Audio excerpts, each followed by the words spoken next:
ഖുർആനിൽ ഒരു അത്ഭുതം ഞങ്ങൾക്ക് കാണിച്ചു തരുന്നു. അതായത് സൂറത്തുൽ മുഅ്മിനൂൻ, അതായത് 23-ാമത്തെ സൂറത്തിലെ 12 മുതൽ 14-ാമത്തെ ആയത്ത് വരെ നോക്കുക. ആ ആയത്തിലൂടെ അള്ളാഹു ഹ്യൂമൻ എംബ്രിയോളജിയെ കുറിച്ചാണ് സംസാരിക്കുന്നത്.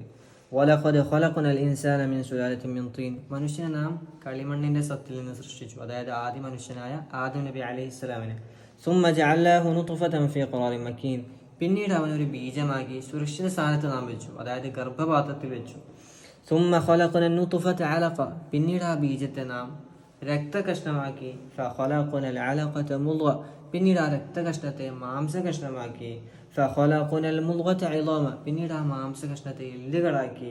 ഫകസൗനൽ ഇളാമ ലഹ്മ, പിന്നീട് ആ എല്ലിനെ മാംസം കൊണ്ട് നാം പൊതിഞ്ഞു. സുമ്മ അൻശഅനാഹു ഖൽഖൻ ആഖർ, പിന്നീട് ഒരു പുതിയ സൃഷ്ടിയായി അവനെ നാം വളർത്തിക്കൊണ്ടുവന്നു. ഫതബാറകല്ലാഹു അഹ്സനുൽ ഖാലിഖീൻ, അപ്പോൾ ഏറ്റവും നല്ല സൃഷ്ടാവായ അള്ളാഹു അനുഗ്രഹ സമ്പൂർണനാകുന്നു.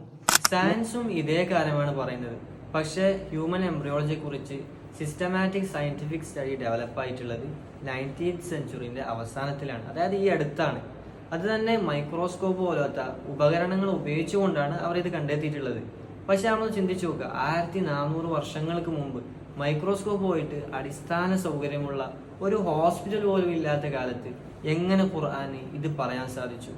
അവിടെയാണ് ഖുർആൻ അത്ഭുതം. ഖുർആൻ എന്നുള്ളത് സാധാരണ ഗ്രന്ഥമല്ല, അള്ളാഹുവിന്റെ കലാമാണ്.